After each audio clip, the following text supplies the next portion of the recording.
ہے. ایک ہم یزید کے خلاف نفرت کا اظہار کرتے ہیں, ایک امام حسین نے یزید کے خلاف نفرت کا اظہار کیا.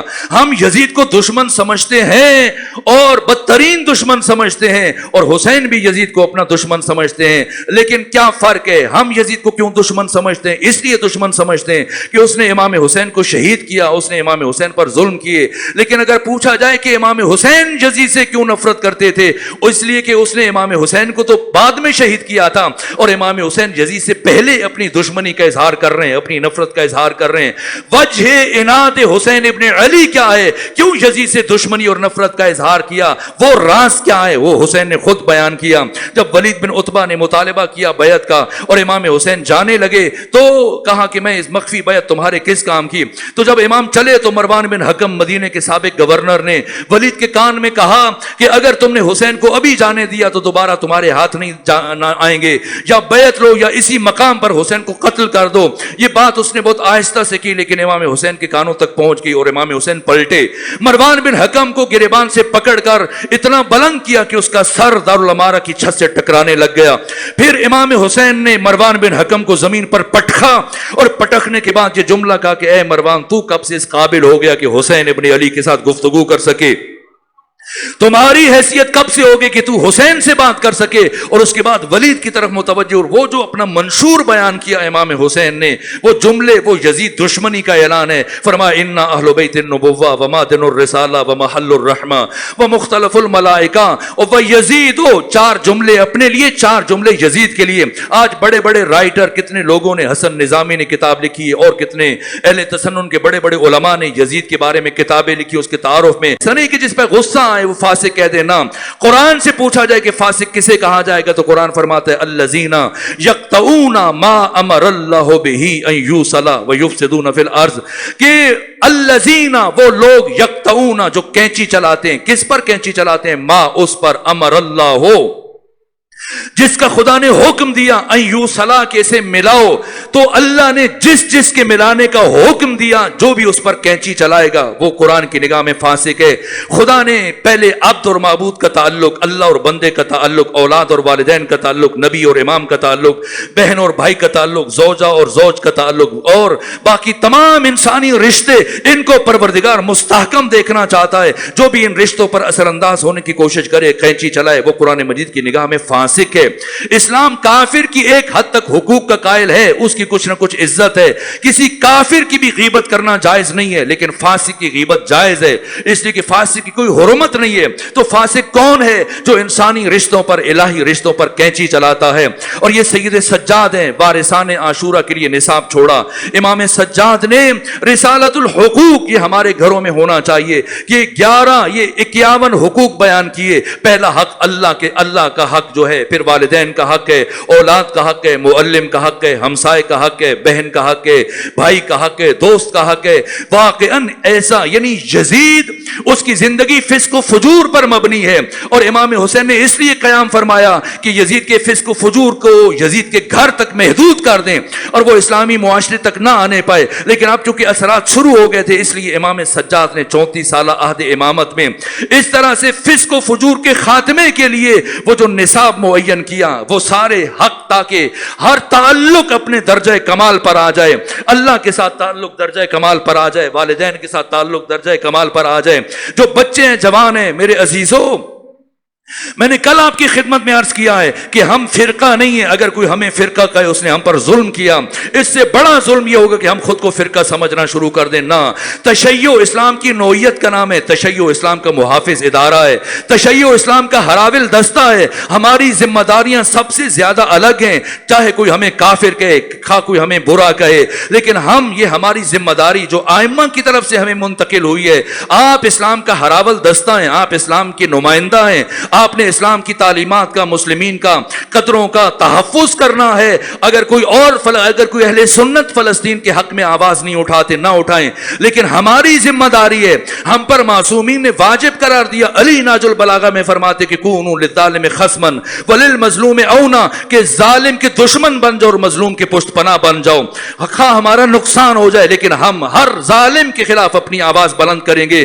وقت بہت کم رہ گیا, میں تیزی سے مراحل کو طے کرنے کی کوشش کر رہا ہوں. میرے عزیزوں، یہ حسینیت یا زینبیت یہ کسی مردہ یزید کو مرد آباد کہنے کا نام نہیں ہے. زینبیت نام ہے زندہ یزیدوں کا تعاقب کرنا، اور زندہ یزیدوں کو کیفر کردار تک پہنچانے کا نام زینبیت ہے. کس طرح سے زینب بنت علی نے تعاقب کیا اور یزید کے تعاقب میں بی بی شام تک پہنچی، اور حسین اس لیے ساتھ لے کے گئے زینب بنت علی کو، اس لیے کہ صرف مرد آباد کہنے سے بات نہیں بنتی ہے، تعاقب کیا جائے، یزید کے گھر تک جا کر یزید کو مرد آباد قرار دیا جائے. اسی طرح سے یہ عزاداری، یہ اس رسم زینبی کا تسلسل ہے، اپنے عصر کے زندہ یزیدوں کو پہچاننا ہے اور پھر انہیں مرد آباد کہنا ہے. اگر کوئی خاموش ہے، کسی مصلحت کا شکار ہے، وہ بے شک خاموش رہے، وہ مصلحت کا شکار رہے، لیکن جب بھی جہاں بھی ظلم ہو، سب سے بڑی آواز، سب سے قوی آواز عالمی سطح پہ تشیع کو ہونا چاہیے.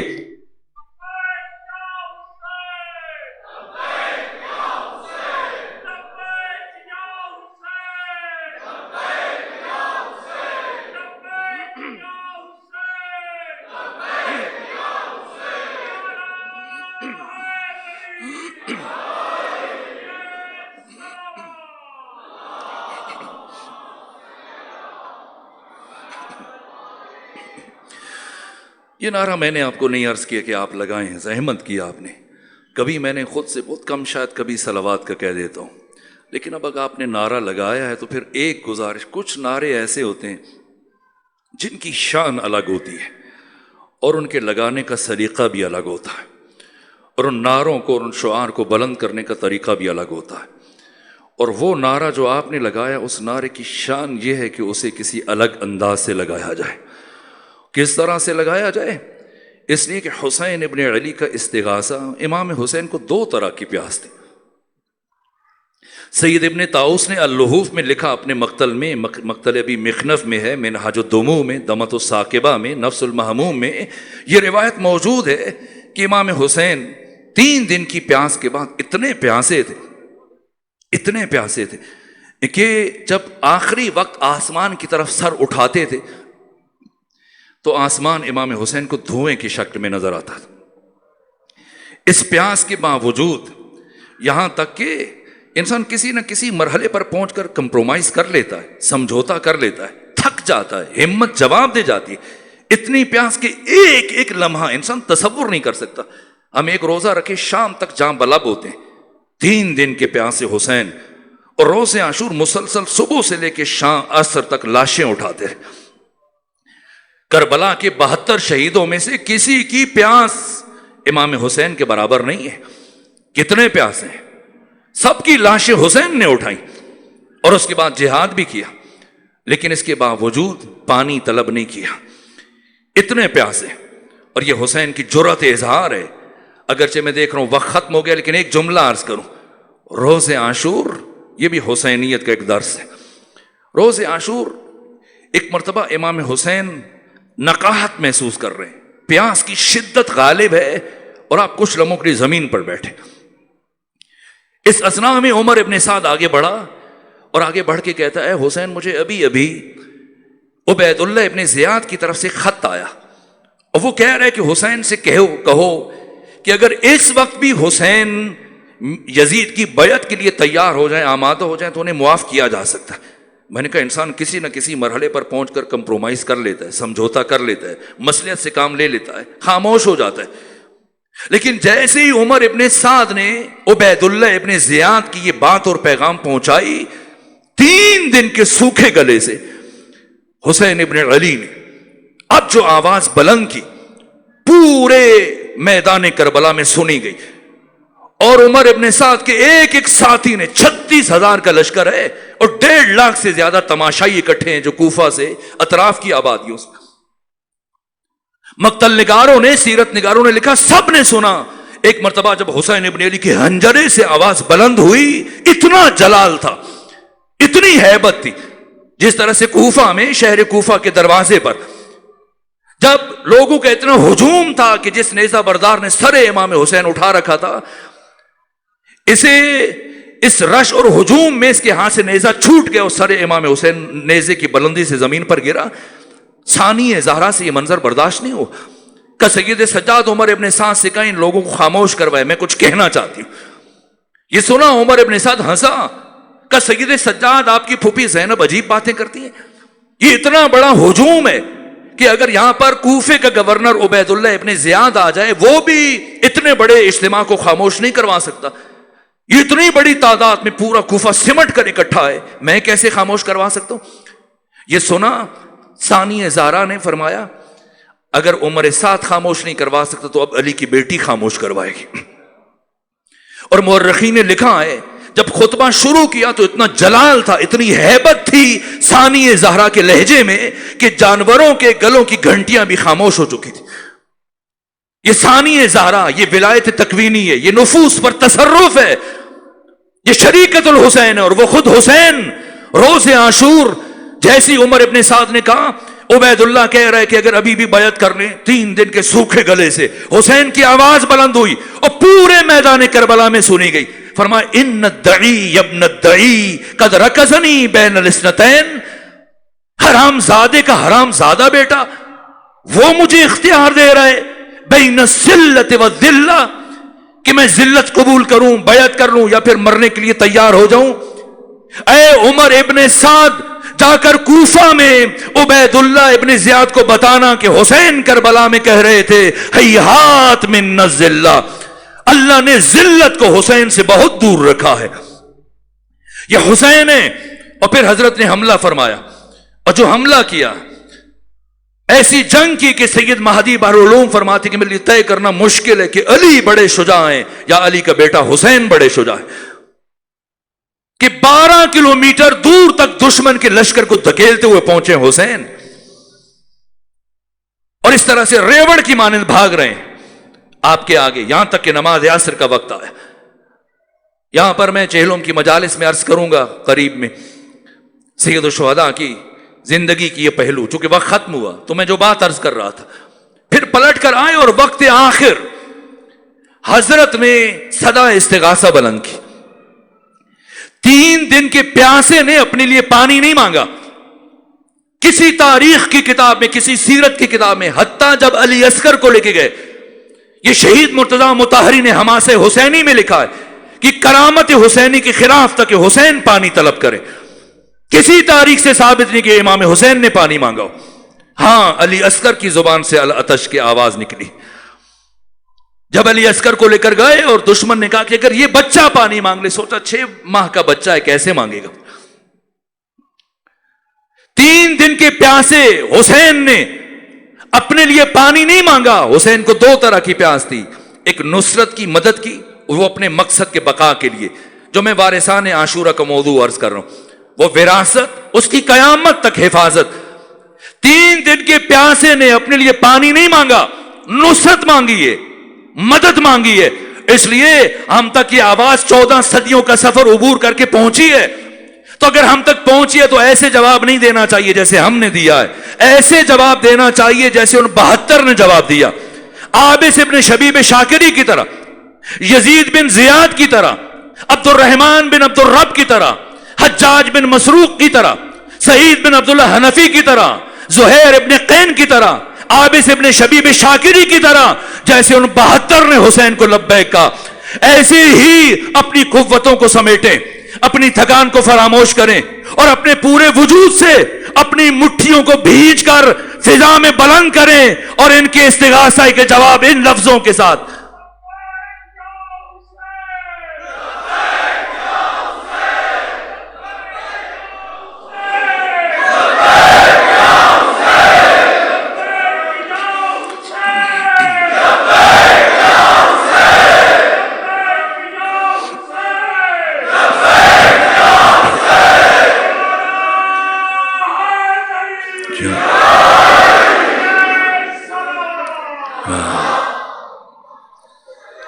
ہم وعدہ کرتے ہیں, اے امام حریت, اے امام عزت, اے امام غیرت, اے امام انقلاب, آپ کا استغاثہ ہم تک پہنچا ہے. اور حسین ابن علی کا استغاثہ جان بچانے کے لیے نہیں, ورنہ جو مدد کے لیے آئے انہیں کیوں واپس بھیجا. میں نے روایات میں پڑھا ہے, یہ معتبر روایات ہے, کہ جعفر جو اجنہ میں سے تھا آ کر نصرت کے لیے آیا, مدد کے لیے آیا. حضرت نے فرمایا یہ عدالت کے خلاف ہے کہ میں انسانوں کے مقابلے میں جنوں سے مدد حاصل کروں. جان بچانا مقصد نہیں ہے کس لیے نصرت کا مطالبہ کر رہے ہیں؟ یعنی اپنے نانا کے دین کو، انسانیت اور بشریت اور اخلاقی قدروں کو اور ناموس بشر کو قیامت تک یعنی کربلا تک بچا کے لے آنا میرے ذمے، اور اب کربلا سے لے کر قیامت تک اس ورثے کا تحفظ کرنا وارثان عاشورہ میرے عزیزوں کا، میرے عزاداروں کا، میرے حسینیوں کی ذمہ داری ہے۔ میرے عزیزوں، وقت ختم ہوا، شرمندہ ہوں، بہت باتیں رہ گئی ہوں، پھر موقع ملا تو مکمل کریں گے۔ جیسے امام حسین نے صدائے استغاثہ بلند کی، کچھ اور ارادہ تھا لیکن اب بات اس نہج پہ پہنچی ہے تو یہی دو جملے عرض کرو۔ جیسے ہی صدائے استغاثہ بلند کی، دشمن کی طرف سے کوئی جواب نہیں آیا۔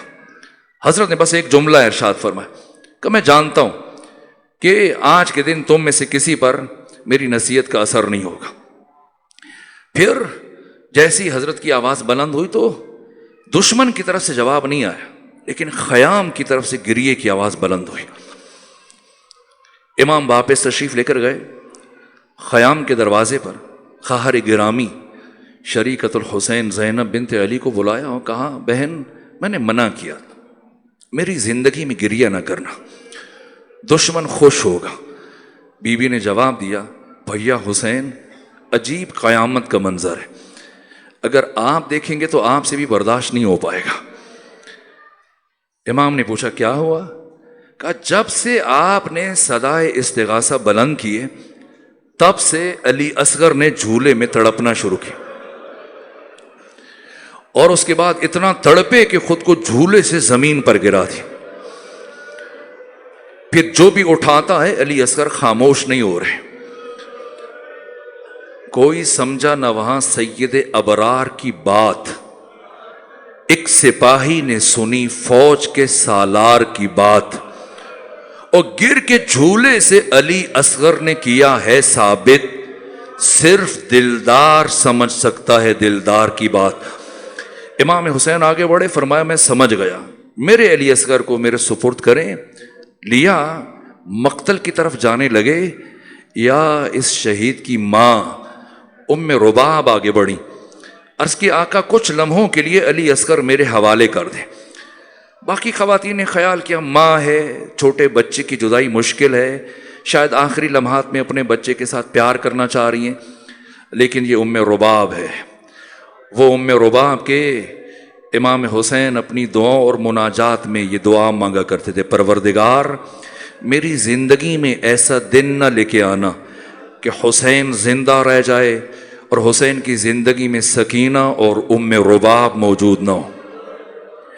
واقعاً عجیب کردار ہے جناب ام رباب کا، عجیب کردار ہے۔